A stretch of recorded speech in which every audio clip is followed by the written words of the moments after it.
he said. I shrugged, the movement jostling his hand, which still rested over my collarbone, the heel of his palm against the upper curve of my breast. We both seemed to realize it at the same time. A flush scorched my cheeks. His lids fell, hiding his eyes as he moved the hand to my upper arm. There were unspoken boundaries we hadn't crossed yet, though I hadn't decided if that was due to Arcus's self-control or the fact that our moments alone were brief and often interrupted. Have you found out anything more about the curse? He asked. Not yet. Brother Thistle and I had spent many hours in the castle library combing through books on the Minax, the haunting, shadowy creature that Eurus, god of the east wind, had trapped in the frost throne. Eurus's curse corrupted any ruler that held the throne, inciting war and tyranny, which fed the curse further. The more violence and death, the stronger it grew. The Minax had found an easy target in Arcus's younger brother, Rasmus, a young man who was too fearful and too angry to fight it. Under the influence of its silky promises and opium-like alleviation of pain and fear, King Rasmus had sent his soldiers to hunt and kill Firebloods, and most of my kind had been murdered in raids. The strongest were brought to the capital city, Forja, where they died in the king's arena. As far as I knew, I was the only Fireblood in the kingdom who'd survived, and with the help of Brother Thistle and Arcus, I'd melted the throne. We'd assumed the curse would be destroyed as well. We'd been wrong.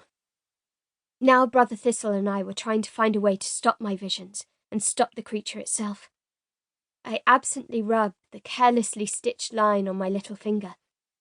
It itched when I was upset, a reminder of my time in the Frostblood arena, what I'd had to do to help Arcus take his rightful place as king. But with the Minax still out there, inhabiting other bodies and biding its time, I wondered if destroying the throne had done more harm than good. Arcus watched me for a minute, then took my hand and drew me through a barely perceptible opening between evergreens and onto a winding path. I want to show you something. Close your eyes. I let him lead me over what felt like flagstones and spongy pine needles until the path changed to gravel that crunched under our boots. All right, you can open them. He kept hold of my fingers as I opened my eyes to see plants, flowers, shrubs, and small trees surrounding us. Everything is white, I breathed, moving toward a planter bursting with alabaster-stemmed flowers, petals aglow with reflected sunlight.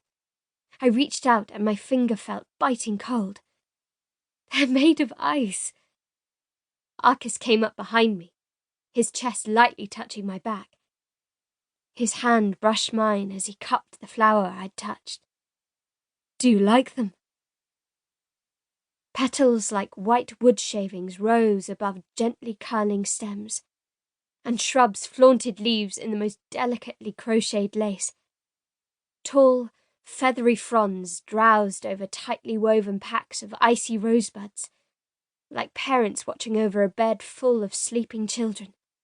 Miniature trees with translucent trunks, etched in a frosty wood-grain pattern, sported flat, veined leaves and peach-shaped globes.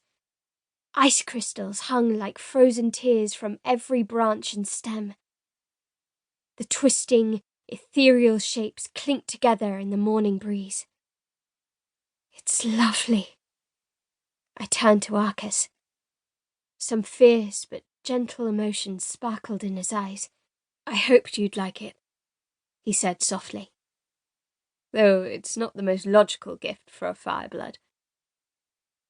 Vulnerability hovered in his expression, and the reason for it hit me. You made all this? I examined the garden with awe. There were layers and layers of swaying flowers, carefully rendered shrubs and elegant trees, all surrounded by a curving, 4-foot-high ice wall. By yourself? He nodded, lips twisting in a slight grimace. It frustrates Lord Eustathius to no end to find me here instead of in the council chambers.